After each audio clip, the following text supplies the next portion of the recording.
Sa bukid nga Ay, interview among na to, Dapre. gipuy-an, lisod ka Iwan sa akin, pre. ayong agianan, dagkong batula tay latayan, padulong sa Isa ka sa akin kasagingan. tagian ni pre.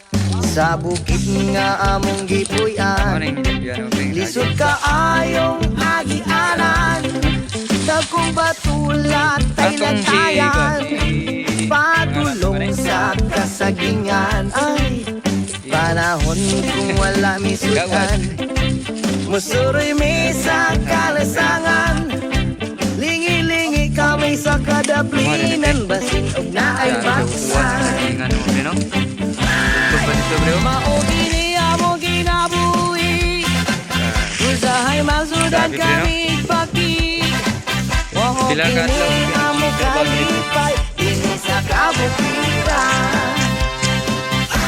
Marketing na ako pre. Maogi mo ginabuhi, usahay masudan kami paki, waho kini amo kalipay, ini sa kabukiran. Kape-kape na. Ay, nyawan na Hindi, yan, may ingon speeding naman ng sa mga bata. panitpukit eh.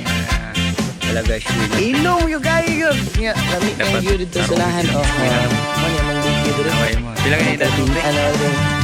15 na ano? 15 pa lang. Nga wala na ka nag-eskwela pre. Ano man? Oo. Kilisod siya kinabuhi no? Sudod. Narbaho na lang kag sagingan. Sila pre ah. Okay na no? At least marangal atong trabaho ba? At tayo gilak pre ah. Dakua yung sagingan mo pre no? Uto pa dito pre oh. Ah, tako na eh. Nag-speakas ani. Sabi na. Abono po ni mo ni pre abono. Oo. Sabi no.